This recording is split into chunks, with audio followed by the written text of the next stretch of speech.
Welcome back, ladies and gentlemen, to another episode of Foundation Season 3 by Story Archives. I am one half of your, I was going to say some Harry Selden reference here, but I am one half of your host, Mario Busto, alongside the other half of your host, not dead or trapped in a vault, Zachary Newton. Welcome back.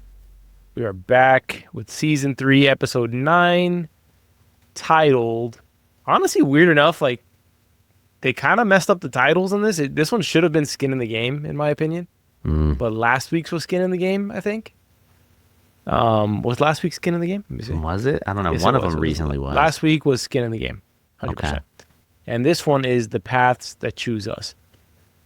I feel like that should have been last week's. I feel like they should have swapped episode titles because... Yo, what was that? It was, bro.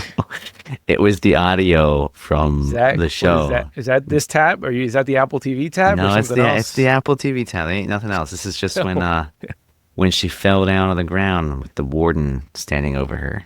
For those who are only getting the listening experience, Zach hit play with the audio, which he never does, and it was just a woman like moaning, and it was like I don't know if it was from Foundation or something else. Clicked open on there. Believe me, it's from Foundation. Go to 3 minutes and like 10 to 20 seconds in there. You'll hear Gail fall on her butt. Oh yeah. I'm sure. Anyways, so all the moaning aside here, I think it should have been Skin in the Game. It should have been, because that was kind of the whole thing with Harry. The ultimatum is he wants a body, right? Yep. And I think multiple people have skin in the game now, in some sense. Like, lots of characters technically have skin in the game, whereas last episode, it was very much... Day specifically is the one who pops into my mind about, like, the paths that are chosen for us. Mm-hmm. I guess Dawn as well, and several other characters, like Torrin and Beta. All these various characters, it's like these paths that have been chosen for them in some way. But once again, stellar episode. Terrence Mann, that's his name, right? The man who plays Dusk. Yeah, Terrence. I believe it's Terrence Mann. Absolutely carried. I mean, just the performance on this episode was fantastic. And just creating a whole different wrinkle of things I wasn't quite expecting. There's so much mystery in this show still, even to the robots apparently, because not even Demersal knows what Calais is, right? She still is taking the form of a black woman who was the historical figure of Calais, right? That is what we're coming to know. But what we've learned in this show is that she takes the form, like she switches forms, right? So in one vision, she was Harry's like ex-lover, right? Or ex-wife, who passed away. And in this, I believe she did do that. She did change forms to her, and then she changed forms again. Like she does kind of like shapeshift into different personas. So we still don't know what she is. Is she artificial intelligence? Is she God? Is she, what is she in this universe in the Foundation? Yeah, I didn't catch up on any like necessary shape shifting. I thought it was just the persona of Calais throughout the whole episode. It was just some weird angles in there. No shape shifting in this episode. I'm saying in previous seasons she has taken the form of looking different. Like she's not always the black woman that we saw in this episode, who that is the majority of how we've seen Calais, but I don't know if that is actually, like, if that's just a figure, like a face she puts on so that people can personify her in some way. Maybe she's just complete spirit. We don't know. She's the most mysterious figure in the entire show. There was a moment when I was watching this episode, I was thinking, is it like a personality of Demersal? Right, like, because she's gone by different names in the past. We learned recently it's all of her memories and thoughts that were used to construct the Prime Radiant. I was wondering, is it a sliver of Demersal somehow trapped in there, locked away, something that is not tainted by the protocol that Cleon imposed upon her? I feel like it'll have to be something explainable. I don't know if they're going to go the route of making it unexplainable, because the show has done a pretty decent job of explaining the unexplainable in a lot of scenarios. For example, describing how psychohistory was created and how Demersal helped. I thought that Yeah. was a pretty logical explanation that one could wrap their head around. I think the explanation of the vault in this episode by Gale was kind of a little truth bomb that was just a side comment in some ways, of how the heck did Harry save all those people in I guess New Terminus? It would Not have bad, it just was been Terminus. Terminus. Now Terminus, it's yeah. New Terminus, but New Terminus. yeah, very, very interesting. I mean, it's like some four-dimensional object, and obviously in a Well, we three-dimensional knew that. space. Yeah, I just the things that will never be explained, and you just kind of leave it up to the show is, have you seen Sherlock Holmes? How he goes into his like mind palace? the one with Robert Downey Jr. No, the one with Benedict Cumberbatch, the TV show. I haven't seen the TV show. No. So he goes into this thing called the Mind Palace whenever he's like really stuck on a problem and he needs to solve it. It's very similar to like the Prime Radiant in this, where you see Demersal walking through this Prime Radiant thing. Mm-hmm. They don't really ever, for Sherlock, you can kind of understand he's like a super genius who's going into this construct in his mind. So it's Yeah. not you can very much easily wrap your head around it. In Foundation, is a little more difficult because it feels very much like the Prime Radiant is also a four-dimensional object that you can walk into in some weird way. And I don't know how the heck they'll ever be able to explain something that doesn't exist in that way. But Yeah. I'm sure they'll think of something. I just wonder what truth bomb Callie's going to drop that's going to allow Demersal to break her code, or whether that's going to be more driven by Day, who, I got to say, my discernment's coming through, pal. My discernment has really come through. I said at the beginning of the season, he'd be the best emperor that we've seen, right? Yeah. When it wasn't very easy to take that stance. And now look at him. He's Mr. Simba himself. He's returning back to Pride Rock with a little mini robot skull in his hand. And he's ready to wreak havoc. He really is. You were speaking about four-dimensional objects, and you know what else is an interesting four-dimensional object? That subscribe and like button. Oh, on, yeah. on YouTube. Okay. Yes, please, thank you, everybody. We only have one episode to get 82 subscribers, guys. So make it happen for us, please. Yeah. If you do, 4X it. Yeah. Also, let us know what show you want us to cover, because there's a bunch of shows coming out in September. Mm-hmm. Give us some suggestions. We got The Task coming out on Sunday on HBO. Yeah. We've got Apple that just has Invasion going on right now. We have Slow Horses coming out. We have The House of Guinness, there's just a million shows coming out in September. Wednesday Part 2 just dropped as well, so I haven't finished Wednesday Part 1, so I need to do that. I gotta binge that this weekend. Yeah. One thing the show has done a good job of this season is covering up the things that I immediately felt were plot holes. Right, like when I think it was last episode or 2 episodes ago, when the mule shows up at the vault and Harry doesn't kill him. I was like, dude, you could have just killed him right then. And it's all like, oh, he has a secret. I want to know what that secret. And then this episode, I was immediately like, bro, why is Dusk not turning the weapon on New Terminus and just wiping the mule out right now? Yep. And it was like in the next breath after I was writing down plot hole.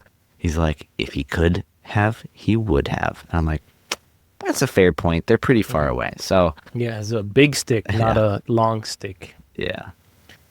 That happened a couple times in this episode. For example, Gale's doing the mind reading of Torrin and everybody, making sure, who's not compromised by the mule's control. Yeah. And the whole time I'm yelling at my screen like, get the bald man, get Magnifico. Yeah. He's in the corner. Why is nobody saying anything about Magnifico? And then the next line was, check Magnifico. Like some random chick's like, you might as well check Magnifico. He was with him for a long time. Like, you probably should have said that first. Probably Probably would have been the first one to look at, although he wasn't wielding a weapon that we're aware of. So I guess that's understandable. At this point, I'm wondering if Magnifico's more, Gollum or Schmeagol or hidden ringmaster. Because right now it feels like he's very much victim, like battered child who was taken in by the mule and has no choice. Mm-hmm. But I kind of want like a Ed Norton Primal Instinct plot twist with Magnifico. Like I want to find out that he's like a devious bastard. Like he's like the worst villain that's ever existed. I just want that so bad. You don't want like a hero arc or anything like that? I don't. I want him to be. I want it to be just a big plot twist that the Mule's not actually in charge. Like it's not him. It's at Magnifico. I think that would be super interesting. For me personally. I thought Dusk went a little bit overboard. I thought one planet would have gotten the message across. To be honest with you. Really, I thought he should have gone for 4. You thought? Well, I did think to myself. What would Zach do? Yeah, I looked at my "What would Zach do" sign. No, I was thinking more along the lines of what you were saying. Mm-hmm. Why take out these 3 planets? Just take out New Terminus. Trantor or New Terminus, yeah. Why would he take out Trantor? I for a moment I was like, is this bro gonna take out Trantor? Because he was appearing on like a hologram. I'm like, no, this guy dipped the planet. But then Demersal was there. I'm like, there's no way he's gonna blow up Demersal. The only way I thought that might have happened is if this episode would have gone the direction of inviting the Mule there as a trap and then just turning the weapon on Trantor. But Trantor's too valued there. It's a jewel of the Empire. It's so symbolic that they cannot have that happen to Trantor. Otherwise, Empire literally will end. Empire literally ends if Trantor is done. Unless they have a backup pod that does the cloning. It seems to me that if they destroy Trantor, the Empire is done as well. Yeah. So, well, Dusk, the thing that is always throwing me for a loop in this right now is Dusk just has absolutely nothing to lose. Like that's the freaky part with him. Yeah. Is I just don't see him allowing himself to die next episode. I don't see it. Me neither. I really don't. He did put down the fork, right? When he was eating his really nice last meal of brains and very disgustingly presented lamb. Oh, it was horrid looking. I like veal. I was like lamb and like it's nice, but I did think the actual cut, like when he cut into the lamb, looked kind of tasty, like the actual lamb itself. But the presentation of it, a bit much for me. Speaking as a man who's eaten pigeon before.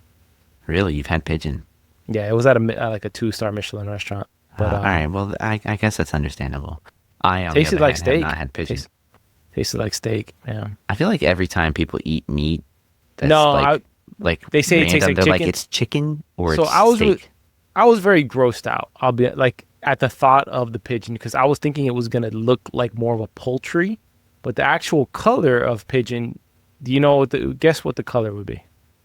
The color of a pigeon, blue. The meat. Oh, the meat. Mm-hmm. I don't know. Yellow. Ew, bro, that's disgusting. See, I was picturing something. I was picturing something disgusting like that, but the color of it was more like a filet mignon. It was like a very gamey type of thing. Yeah. I've never had venison, so I don't know what it tastes like. But I remember that night I was, it was my cousin's wedding, and almost think that it was kind of like a humorous thing for him to see everybody outside their comfort zone having to eat pigeon, which is kind of a mule-ish characteristic to just like invite, have a bunch of people eat something that they like kind of are off put by. But I was a little bit dreading. Everything on the menu looked good, and then I was like, but then I just saw that pigeon, like the no choice pigeon entree at the end of the line. But I'm thinking to myself, it's a 2-star Michelin place. It's got to taste good. They're not going to put crap on the plate, right? So sure enough, cut into the pigeon, tasted it. Delicious. Mm-hmm. I would definitely take it over whatever Dusk was eating. Yeah. I don't know. Have you heard of those birds? It's like a meal you eat whole. Like a bird you eat whole, like the bones and everything. It's disgusting. Yes, it is disgusting. But why do you have to bring up something nasty? I'm bringing up something that tasted good. You're bringing up some nasty crap, bro. That's what you're making me think of as you're talking about this pigeon story. Nah, it wasn't like a whole pigeon on the plate. It was just it was like a cut from the pigeon. It must have been the biggest pigeon that ever existed, because the pigeons I've seen, I don't know how you'd cut that much meat out of them. I have no idea. Anyways, was that the brain of the lamb? Yeah, I'm pretty sure he was about to munch on the brain there. I mean, he made a comment about them cooking the brain, so yeah. I feel like Disgusting. the reason he stopped eating was because he was like, I have unfinished business. Now, is he going to go kill Ambassador Quent, who's No, I don't quite think angry so. with him? I think Mm. that's a kind of a deal breaker if you're loved, if your romantic interest commits genocide and destroys 3 planets, which I'm Mhm. assuming he makes, the destruction of Calgon seem like child's play now, Yeah. right? He It's also making, tops Day from season 1, destroying 2 planets with the enclosures. that's right. So Dusk single-handedly destroyed probably like nine. I think it was 9 billion lives. That was the count. Billions. I don't know what the total count was, but Yeah. I think Quinter said billions. How Which, many I are mean, would left? make sense. 3 planets, yeah. What are they ruling in? What are they ruling on now? Because they just destroyed like the 3 biggest planets within their vicinity. Yeah, but I feel like there's hundreds of planets. Those were just like the big powers that be. I One don't of the know how thought many other planets there are. one of the thoughts that crossed my mind when he did that was wondering, does anybody know that their emperor just destroyed 3 planets? Because like a thought I had, is nowadays, something happens in Indonesia across the world, and you find out about it in 15 seconds, right? But Yeah. I thought, if we get into like spacefaring and going from planet to planet type thing, and let's say there's billions of people one day on planets that are within reach on a spacecraft, right? Mhm. And let's say like the president of the world decides that he's gonna blow up one of the planets like far away. What if nobody reports it? Like what if just I feel like we might go back to like the old times, where Yeah. nobody knows that went down, you know? And it's gonna take a while for like a ship to come across the sea, like or a radio transmission, I guess. That's the only kind of, hole in my thought process there. But if it's a truly like propagandized place that has like an iron grip like hmm Trantor has on its people, it makes you wonder if word even gets out that happened, Yeah. Because who's going to report it from Cloud Dominion and Galactic Council? They're literally blown to smithereens, They're right? gone. I Yeah. mean, it'd have to be from the representatives that were literally in the room when it happened that would talk about it.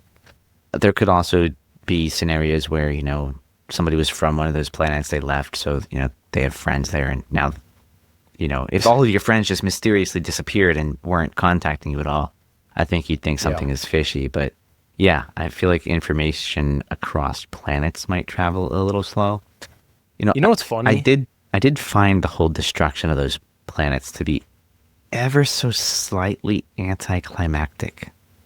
Like we went to what was it? The Galactic Council was the first one that got obliterated, and we had the moment on there where you just saw like basically everybody's flesh be blown away in an Hmm. instant. That didn't Um, do it for you. I mean, it was good. It gave you a sense of like what was happening, but I feel like it almost didn't hold enough gravity. I feel like they could have like held on to it a moment longer, or at least like repeated a scenario like that on one of the other planets versus just flash gone, flash gone, flash gone. I'm like, okay, I get it. Like it kind of lost meaning after the first one. Well, there are no for us as the outside observers, there is no kind of grounded roots there, right? You know, hmm there's just not Yeah, because we but don't know any of the characters in those planets, so it's as no, we worthless as don't. 9 billion extras getting wiped out on the show. We don't know them, but I think there's something to be said about seeing people, humans, which you can relate to humans if you don't know who they are, You have just to set up being a story, man. massacred. You have to set up the story. Now, I mean, in Star Wars, when they use the Death Star to blow up a planet, that you don't feel anything either. It's just a planet blowing up. Alderaan. Yeah. Yeah. So I don't know. I don't know the planets in Star Wars. So we pick up. There was one plot hole I want to get to Hmm. eventually, because Harry tells the Mule last episode that he has no emotions. Like if you're looking for things to manipulate, I don't have them. But then hmm he sees Gale and he says, "It is so good to see your face again." And then he looks visibly pissed hmm about like very resentful about he said he doesn't even want to be called Harry. You have to call him Dr. Selden because he says, "I don't have a body." Yeah. Right? And he looks visibly upset about that. hmm which makes me wonder, like, which one is it? Do you have emotions? What is this? Is everything a charade? Are you not happy to see Gale? You know, that's where my mind went. I mean, there's a lot of interesting things that happen in this episode. There's something that we're going to talk about, more deeply, but after Dusk destroys 3 planets, is the Mule now a contender for being a protagonist? Because I really got this weird sense as it was going on that the Mule was shaken by what he just saw, right? Yeah. Even though he literally destroyed Calgon, so let's not pretend that he doesn't destroy planets. But there was a moment there where it felt like Don, when he says, "I've never seen my brother do something like this or behave like this." Yes. I think he's going to turn the weapon on us. There was a moment there where it was like, oh, Don's going to work with the Mule now. Like, not necessarily that he's a good guy, but kind of just mutual benefits in some sense. Yeah. I thought the Mule was, gonna like shout out on the hologram call, like, hey, I have your brother here. Don't kill us. Because he did look terrified. Yeah. And I mean, I would be, yeah, he blew up a planet, but I feel like it was a much more like intimate plan. Like he had to be there. He had to set it all up. This guy just obliterated planets from across the galaxy. I wouldn't want to trifle with somebody with that power at all. I did love the line of Dusk when he says, "I will not spend my dying hours bowing to a usurper." I was like, damn, that's a good line. It feels like a Game of Thrones line. Mm-hmm. Yeah. No, that was good. I can't see the Mule being a protagonist, and it's hard to really pick what side I'm on. Like I almost feel like I'm moving away from the side of all things human, and I'm looking forward to Day and Demersal. Like I feel like we're gonna have some sort of resurgence of the robots soon. It feels inevitable right now. Yeah, it honestly makes me wonder, like, what do we do for the next few seasons if in the next episode, Day destroys the clones, and gives her the little tiny robot head, which was funny. It wasn't supposed to be funny, but when Demersal's talking to Calais and she says, "This is the library where all of us robots hid. We tuck ourselves into the shelves." Just pictured all these fierce-looking robots, like, tucking themselves into the shelves, like in these little baby robots, Yeah. robots of all sizes. And it reminded me of an email we got from, I think it was Linder, who, was it Linder? Who said, what was the email? And now's as good a time as ever to just read that email real quick. Oh, the Foundation robot skull. Yeah, let me pull it up. Oh, you want to read it? Okay, go for it. I got you. You're gonna have to give me a code. I think I've got it right here. You want me to read it? No, I got it. Hold on, I got it already. Okay. All right, go for it. Oh no, it's a really short one actually. He says, "Dudes, why is nobody anywhere talking about how small the skull on the end of the staff is? What, were there itty bitty humanoid robots running all over the place at one time? According to Demersal, they were hiding behind books in the Royal Library, which is, doesn't seem like the best plan, but they were desperate, right? So, yeah. Well, I guess I would love to know. I mean, I'm assuming they all had like their own functions. Like maybe some of them were medical and whatnot. But I feel like I could get into a story where we see this robot race emerge here. I feel like that could be done tastefully. I think so too. I really did feel a few things were rushed. Like I felt like we were heading to a more open-ended season, and I do think in a sense we're going to get an open-ended ending. But I thought the Day storyline really was wrapped up very unrealistically quickly. Like he gets flushed out of the sewer system, of whatever hellish Amazonian rainforest acidic hellscape he was in with the leeches everywhere. He gets flushed out of there, right? Mm-hmm. And then he just kind of walks up the stairs and kills the guy. Throws him perfectly off the balcony and directly into the center of the thing. That was a hell of a throw. It was incredible aim, that's for sure. I kind of agree, but I also feel like I feel that way just because we love Day so much. Like his storylines are always so interesting. But I also like that he's not such a central figure or the central figure in Empire. I feel like there was a bit more of a focus on Dawn and Dusk in this season relative to That was nice. previous. That Yeah, and I really love seeing like I love how they just keep exploring these different personas, these different iterations of Cleon, of Empire. Like they do it so well. It feels like a new character every time. But it has the taste of familiarity where you're like, yes, I want to see you on screen. And it just keeps me guessing. So yeah, I did feel a little quick. I feel like we could have had a little more of Day's storyline. But I was also thinking through this episode, I'm like, this is the penultimate episode. And as we were getting towards the end, it felt more like the finale, No, right? Like, to don't me, it agree. felt more like the finale where it was going to be an open-ended cliffhanger as Well, we yeah. lead into season 2. Like, Yeah. now I'm thinking, if this is how they ended the penultimate, like, I feel like we've got to really end the next episode with a bang, like some Strong. Yeah. massive It's mic drop definite- moment. I agree. I think we're gonna get multiple mic drop moments next episode. But I think the Day thing, I agree with you. One of the thoughts I had was in this episode, I was like, it's nice that Dusk is such a central figure to what's going on here. He starts the season kind of on the outskirts, begging everybody for a couple of days of more life, right? And now he's here, like going from the conciliator to the consequential. Although I thought his name selection could have been better. And then I also wrote down, you're the one who loves saying the term genetic drift, right? That's what's been going on. The sample of the Cleons has been contaminated, and they're drifting further and further away from the original sample. Yeah. But it's not all bad. You get some good eggs, you get some bad eggs.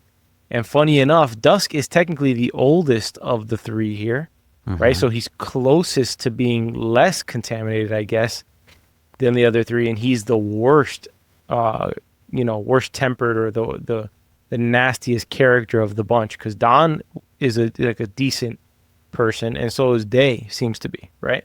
So it is interesting. I called his the genocidal drift. Whereas genocidal drift. Day is like very altruistic in a way. He questions everything and questions the meaning of everything. But I still have my doubts about Demersal, and wondering, what's the grand scheme if he does free Demersal? What does she do? Well, I mean, I feel like we'd have to go back to the 3 laws of robots, and that would prohibit her from harming humans, right? So I feel like the greater good of humanity overall. So I feel like she could really be a strong weapon against a character like the Mule. The thing I don't know is when we end this episode, if we're going to basically stay in the universe we know, or if we're going to have some bizarro return of this portal thing that Harry Selden had walked through during his death with I think that's a Calais. good point. I think that's a really good point, because they did open the door for that in this episode. Yeah. And Gail blindly said that she would promise the Dr. Selden version, or Dark Harry, as we've called him in previous episodes, a body. And we have no idea how they're going to do that. But we did see Calais again with Demersal, which is interesting that Demersal was able to find her on command in some sense, right? Yeah. But then Harry does say in this episode that she is tucked away into the 9th folding. So within the equation of whatever the 9th folding of Kali is, she is actually in there as well, which is I can't wrap my head around it, obviously. Yeah. I don't think we're meant to yet. Yeah. And you mentioned something else there. What was the point you mentioned right before that? If we're going to end in this universe, or, somewhere with the portal that Harry walked through. Yeah, there was a thought I had. I could definitely see a little bit of a break between this season and season 4, where we end up getting a prequel series about the robotic age. If this season ends with like a true, like we're going to free Demersal. And honestly, what I could see happening with the free Demersal is very much like a Blade Runner, the new Blade Runner that came out. I think it was like Blade Runner 2042, the one 20 Are you with talking Jared about the one Leto. with, like, Ryan Gosling, was he in Yeah, that? and Jared Leto's in it. Huh. There's a scene where I think Jared Leto's character kind of comes to life. It's like an AI or a robot that comes to life with like free will, and he kills his creator immediately. Yeah. I could see a scenario where Demersal gets freed and she immediately kills Day, who freed her. And the reason being is because although Day is good, if she continues the cloning process, it will be negative for humanity as a whole. So I think Day is destined to die in this season. I don't know that I'm conflicted with that very much because like let's called run through herself the Empire hypothetical twice in this episode. herself. Well, I mean she's called herself Empire throughout the Not like seasons. that boldly to random people. No, but okay. Let's play out that scenario for a moment. Day comes back. He gives Demersal the skull. Somehow frees her essentially. If Harry and Calais didn't already free her, right? Because the whole thing there was like this paradox bomb that Harry gave Demersal, which I think was the whole point of that was obviously to get her to a point where she would be freed. But anyways, let's come back to the scenario for a minute. So if Day ends up freeing Demersal, the biggest threats to humanity right now is the Mule and Dusk specifically. Dusk is already predestined to die tomorrow, according to her clock. Day feels pretty innocent right now. He's been a very absent ruler. He doesn't feel very malicious, at least not on a grand scale. So I don't think he's a big threat to humanity, and I don't think Dawn is either. No, like I feel like they're both. I never said Day is a threat to humanity. What I said was, remember, the psychohistory is still a factor here. Mm-hmm. Psychohistory is accounting not for the actions of the present; they're accounting for the actions of a large group of people in the future. Yeah. Right. Enough of that trend that tells you what's going to happen. If the trend continues, you may have a couple of good apples like Dawn and Day, right? Mm-hmm. You may have that spread across a line, but eventually you end up getting another Hitler like Dusk type of character. I think there will be no more clones. I agree with Oh, that. okay, Like yeah, I think okay, the clones are got gone. you. I just don't know that Demersal in this specific scenario would kill Dawn and Day. I think she would kill Dusk because, you know, if her programming that Cleon gave her breaks, right, she's able to escape that. I believe she would default to the original like 3 laws, and she wouldn't hurt people. She couldn't hurt people. So I think Day would be safe from Demersal, as long as he can make sure that she's free before she kills him. Because the risky thing is The moment she's free. well, before she's free, like if she knows you're going to try and free her, her Yeah, programming is going to prevent that. You're right. Right? You're right. So Well, that means Kale has to give her the answer to how to get freed before he gets there. which So. I feel like we kind of got like enough with that paradox bomb that Harry was talking about. Like, you know, Kale kind of gave Demersal a response where she gave her an answer, where it was basically like, it doesn't matter which one you pick. You can pick whatever you want, or you can decide later. So I feel like we're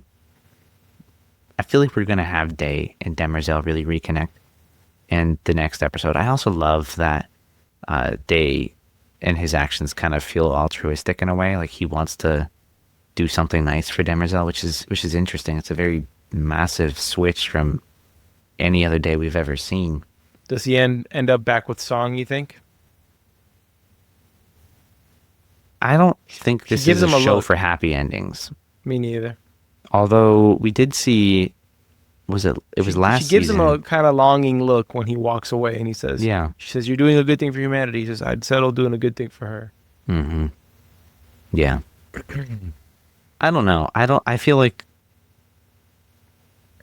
I don't see a scenario where the storyline focuses in on them getting back together. I feel like that's too small. Cliche for this type of show. Yeah, this doesn't seem like a very happy ending kind of show. Though Dawn and the gal from Cloud Dominion in season 2, they escaped, right? So that, like, they did get away, but outside of that, I'm struggling to see anything else. If their ancestors didn't get off the planet, they're dead. Yeah, that's true. So That's interesting. Yeah. Question about Pritchard. Do you think Pritchard's not convert? Like, I feel like Pritchard's actually working for the Mule right now. I You thought it was think? very, yeah, dude. It was very convenient that he just shows up in the woods in the exact same place that Gale was at. There was no explanation for that. He is a mentalic though. Yeah, I get that. I just found that it was odd to me that It was the mule, convenient. the mule had his stones as well. The thing he had around his neck. Mm-hmm. Last episode. Yeah. So to me, how do you trap Gale is you get a double agent who can fool her in some sense. Yeah. So the I verdict's still out on him, in my opinion. I don't think that Pritchard is working for the Mule. Um, there was not any hint, any on-screen hint that that could be a possibility, right? Because remember, he dipped from the Mule and got away and then flew to the planet, and there's not been any interaction in any way. I'm not saying that he's willingly doing it. I'm saying perhaps he was already captured and he has been sent back to the planet so when Gale gets there to intercept her and to have a little bit of a heads up of what she's trying to do. I don't think I would be okay with that actually happening. Like I feel like that would annoy me where it was just like, "Ugh, really? I Like think that's his how we got powers here." are just too limitless to the point of it can be borderline anticlimactic to understand that he can take over a planet without like a large scale war, you know? And that to me is a little bit there when someone has powers like that, and maybe they're going to get around to it and solve this for me, but Mm-hmm. there has to be limit. The same way the Navacula can't reach New Terminus, we know the limits of it is it can't reach across wherever it wants to, right?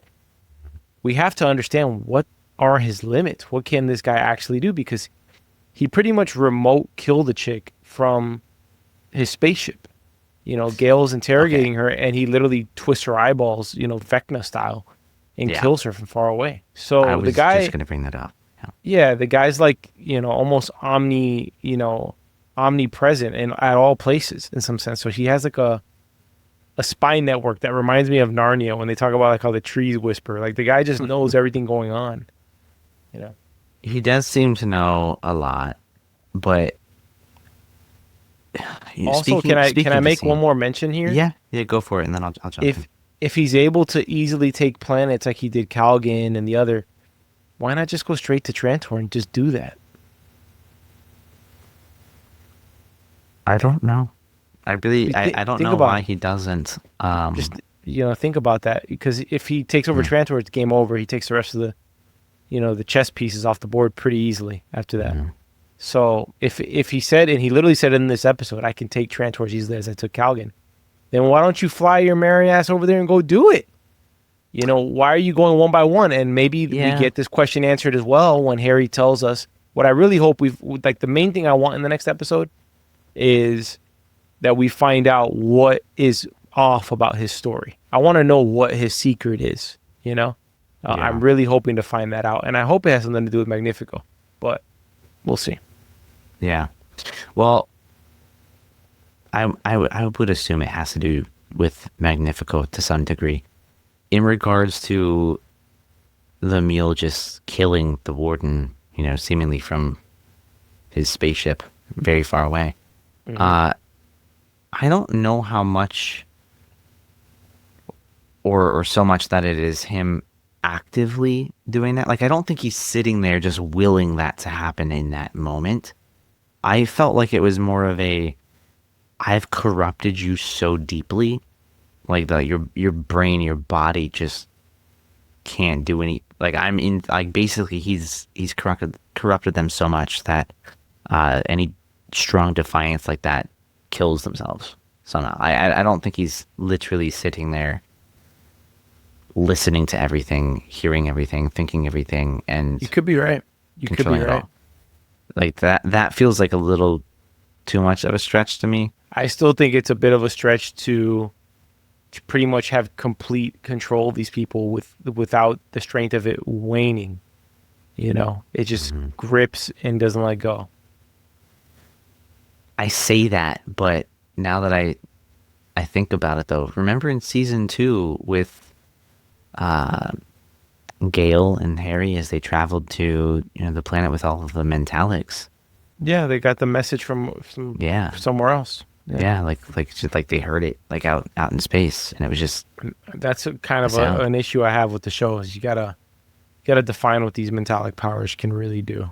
Yeah, what's the range on it? Like it feels too abstract to just be like it's just the planet that they're on. That You can control that whatever that on the is planet. very much the show though, and probably why the show is so difficult to make Mhm. because a lot of the concepts require this abstract kind of suspension of disbelief to just go along with what's going on.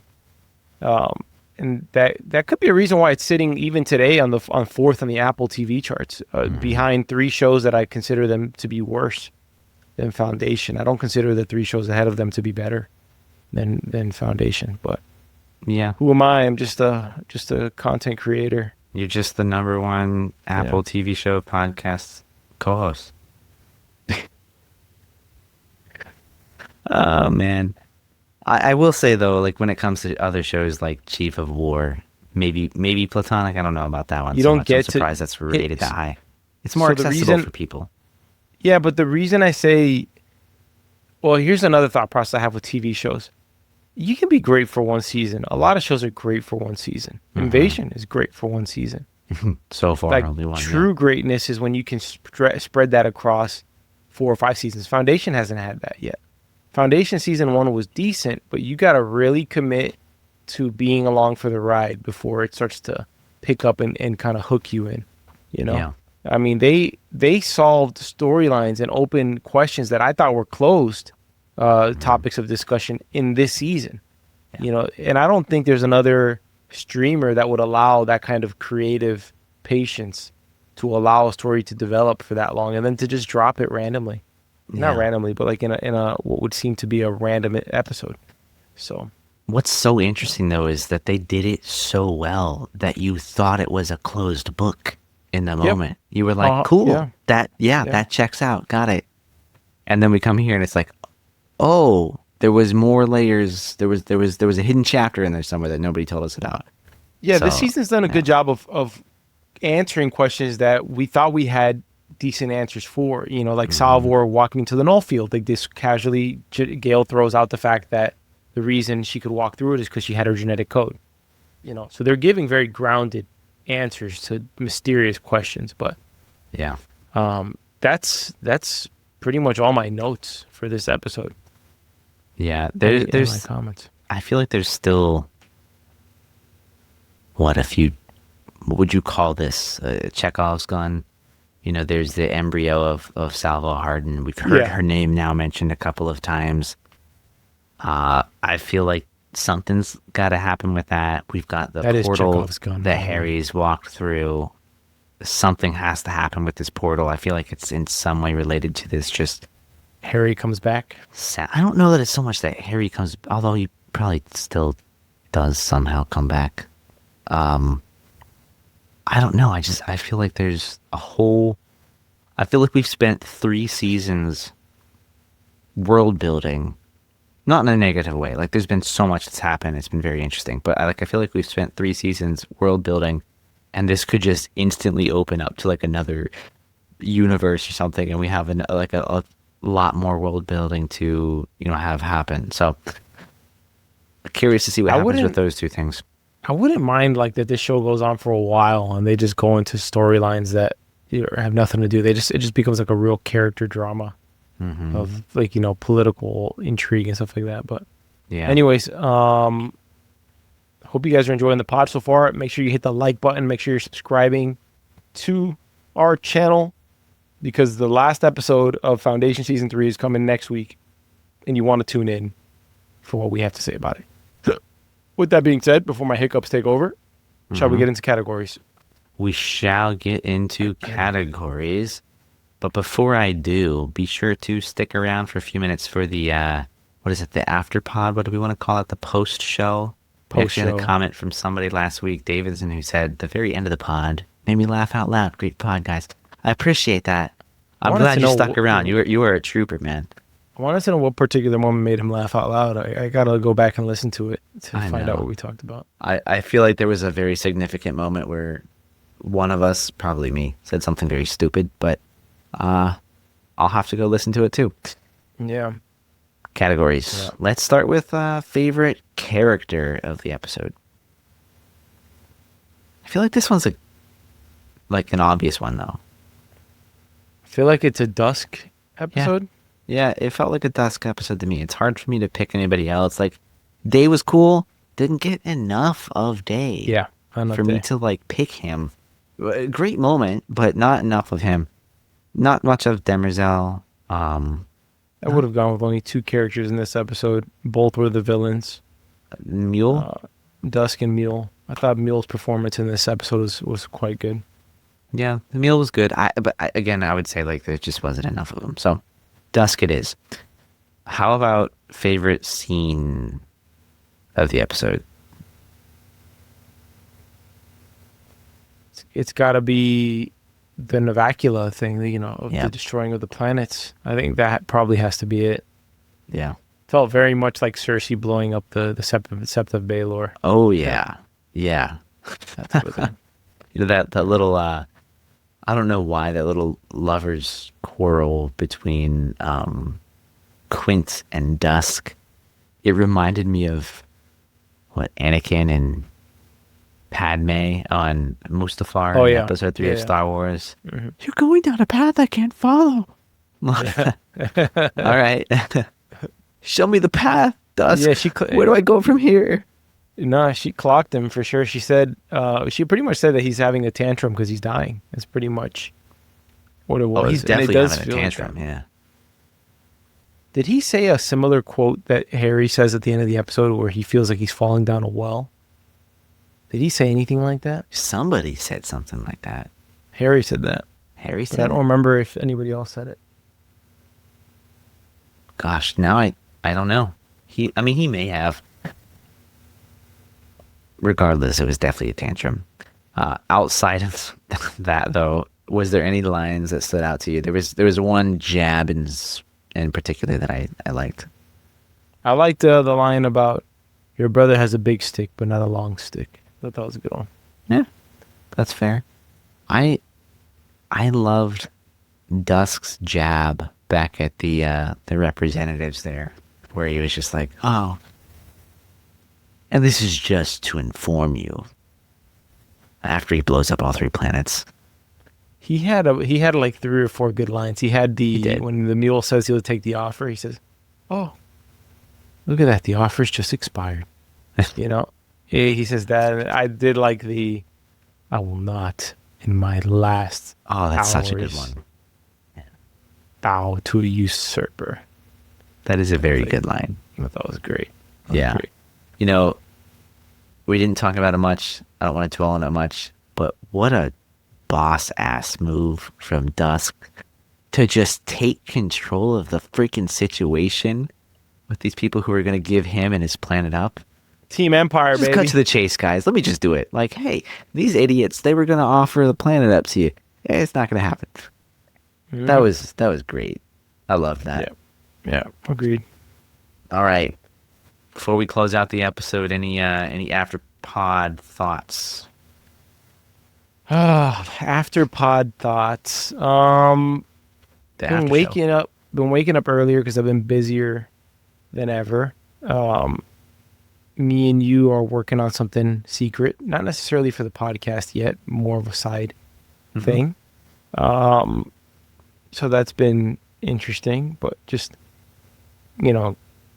thank God, just, blessed with a lot of client work at the moment and doing a lot of projects. I'm editing a TV series or web series right now that more along the docu-series type of line of things, but Yeah. experiencing, that sort of workflow, and probably going to be working on that through December and January, doing my thing there. And yeah, man, just constantly working. I got like 9 or 10 things I got to check off the box tomorrow. And, but yeah, waking up earlier has been a game changer. Although right now I am like, if I didn't have to shower, I would literally just end this episode, like fall off my chair and climb into bed. Like Yeah. that's what I would do. That's how I 100%. felt about 2 days ago. I was like, damn it, Yeah. I cooked myself too much. Yeah. Um, yeah, no, it busy for me as well. You know, I got my daughter's birthday coming up in about a week and a half. It's crazy. Wow. Time flies, man. So getting ramped up for that, trying to close out a few freelance projects, and I'm working on a new application that we're gonna try and launch unrelated to the podcast and what we're doing in like 2 months. So I'll be getting Okay. busy in the next 4 weeks, but there's a lot of good shows. Lots of I've good shows watched and another football season. episode. Football I'll let you season's deal with the football stuff. I'll watch the Super start. Bowl. It's on right now. The Eagles are playing the Cowboys, so All right, that's how much I love you in the audience right now. It's Ah, I am not that's watching the that's passionate. Yeah, NFL opener to do this podcast. yeah. Mario's a big. If you don't know already, Mario is a big sports guy. You've done a few NFL related hmm podcasts on this, which I think they came out great. I've been thinking about doing like just either solo pods or just shows about Premier League soccer, Hmm. Manchester United specifically. Yeah, I've been thinking about doing it, or just football. Honestly, just whenever I want to talk about sports, to just turn on the mic and find my people. yeah, But yeah, you never know. yeah. I've been watching. My wife and I started Platonic. It's meh. It's a Seth Rogen show, but it's not too bad. It's interesting. It's annoying how relatable certain things feel. As Are you watching The Summer I Turned Pretty yet? I am not. My wife is. She wanted me to ask you about that actually. So fuck it. We're on the pod. Listen, What man. do you think of the last episode? Because she said it was crap. Belly is about as big of a red flag girlfriend one could imagine. Not only has she dated and slept with both brothers, she Yeah, that's a still red somehow flag. manages to play, the victim. And at every circumstance that she can, she is always the one who is the damsel in distress. And yet, you're toxically rooting for her and Conrad to get back together. That's just the nature of the show. It's like it's Twilight without vampires and werewolves. It's pretty much that. But if Bella slept with Jacob and Edward, Yeah. and they were brothers, But Yeah. third season has been good. Hmm. I'd say as good as the first season. It just captures like the teenage, young adult, love triangle thing pretty damn good. And I also like the fact that supposedly these last 3 episodes are completely off the books. I haven't Oh, read the really? books or any. I have not gone the step of reading the books. But I do have a tendency of like if something has become a pop cultural phenomenon, I gotta turn it on and see what it's about. Like I just gotta see what's captivating people. So Yeah. this is completely off the books. She is essentially this is like a what do you call that? An epilogue or a prologue? Hmm. No, I don't know. Whatever comes after the book is done, this is it. She's fleshed it out, and whatever's happened in these 3 episodes is what it's going to be. But of course, Team Conrad over here. All right. you gotta root I for him. can't contribute anything to that. My wife read the books when she was younger. She's watching the show. He is I a can wimp, though. Zach. proudly Like, say I'm not watching it. he's a mega wimp. He's so he need like if I was him, I would have punched somebody in the face by now. Yeah. I would have punched Belly's little brother in the mouth. Yeah. If he called me a vulture, I would have punched him straight in the teeth. Like it is there's a certain point where a man has to grow a spine. Belly's saving grace is that the actress who plays her is beautiful. So that is like the thing that you're like, but she's pretty. Like she's really pretty. That's what you're watching know. for. Nah, she's really pretty, but like a natural Yeah. type of pretty, like not a over the top. Like she can go out with no makeup on type pretty for sure. Yeah. I'm about to start episode 3 of Chief of War, Okay. and I'm digging it so far. Episode 1 was Any love good. triangles in that? Yeah, maybe. Well, Oh, maybe yeah? not a love Oh, triangle snap. yet. No, All right. not a love triangle yet. Cool. But There's definitely some like love stories going on there. It's good. And it's getting to a point where I might have to play catch up on it and start watching it weekly. But I saw on Apple TV they had a review where I can't remember who said it, but it was like Game of Thrones level quality was basically what the review said. It was literally like plastered on the Apple TV app. It was like as good as Game of Thrones or something. And As I'm good as like, Game of Thrones. it's not as good as Game of Thrones, at least not yet, but it is very interesting. No show till this day, not Foundation. No show has made me obsess over the world and the theories and the mysteries of its universe like Game of Thrones did. Yeah. There's no show that's captured it. It's a shame that they butchered the ending. I don't care. They butchered the ending. It's a shame because that show really was just. There was no. I mean, dude, you remember the Battle of the Bastards? Like one of the best episodes. Yeah. I mean, no, I'm just saying, like, do you remember the lead up to that? And then just getting there, and it's just, oh my gosh. And then all you these characters who had never met before, they're starting to meet. The Onion Knights meeting Jon Snow, and he's becoming like his liaison because they're both honorable guys. And, the crazy redheaded witch is somehow still in the pit. Like everything was just so perfect in that show. And then Khaleesi, does her thing. God almighty. And then Arya kills that one. That pissed me off so much. Annoyed me too. That pissed me off because she was meant to when kill endings Cersei. like that were so anticlimactic. She was meant to kill Cersei. You know what it is that, and I don't know if George R. R. Martin, because he does like to subvert expectation, right? But there's a reason why people love not subverting expectation. Is because there's a poetic justice to the things that occur. And when you create Jon Snow as the prince who was promised, and you have an epic showdown in the episode Hardhome when he goes to warn the wildlings of, to get the hell out of there and come to the wall, right? And you have that breakdown scene where his sword essentially breaks, shatters, right? Or it doesn't shatter, but it pierces through. And the Night King is looking at him like, whoa, who's this? Right? And does his whole thing, the LeBron arm shrug at the end when he's pulling away in the boat and he brings everybody back to life. You're thinking Jon has to kill this MFer. He has to kill him. It has to be him. And then they subvert it, and it's Arya. It just makes no sense that it's Arya. She has no attachment to these zombie creatures. Jon has spent his whole life at the wall, right? He's the one who warned about. It didn't feel like her battle. Yeah, it was not her battle. That's the whole point of it, and that's what pisses everyone off about it. Is that's how it ends. That was ridiculous. The whole episode was in the dark, and then the DP and the director want to say, well, you gotta know how to adjust your TV settings. Okay, all right. So that part didn't bother me that much. Yeah, because I didn't watch it on my TV. I watched it on my computer. Yeah, because the thing is you're a technical nerd, so you are the type to this. Sorry, but this is you though.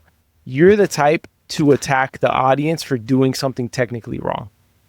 Like you would say, you guys have to adjust the gamma, and you have to adjust your blacks, and you have to adjust your just that. Maybe you got to get true degree. black. That's what you would agree. Like I mean, look, I've worked in the industry. I'm the director of user experience design. So like.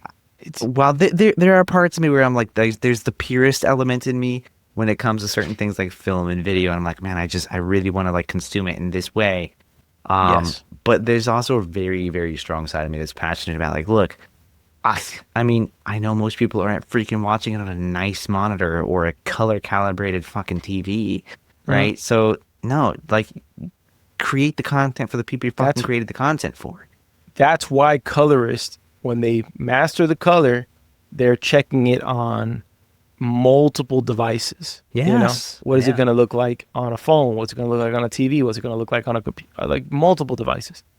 So granted, I understand to a certain degree, but it's the biggest battle, and half the world, my TV included, was like, holy crap. Just close your eyes, guys, and listen to the sounds. I just didn't happen to watch it on a TV. I had watched it on my monitor, and it liquid looked fine. retina So like, monitor. I didn't have that like reaction to it. But if I couldn't see anything, I'd be fucking pissed off. I'd be like, why can I not see what is happening at all? Yeah. So, I actually should rewatch it like on my iMac. it's On good. my Mac It's Mini. good. Yeah. Not Mac Mini. What the hell is it called?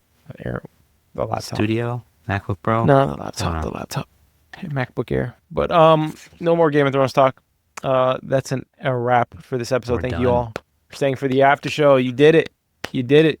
Subscribe. Like the video. Help us Drop be a discovered. comment just like Davidson. Let's do it. Yeah. Let us know your favorite part of this episode and what your predictions are for the finale. All right. Until next week, don't fuck with Empire. Yeah. Don't put baby in a corner. Don't put Empire in a corner. Yeah, there you go.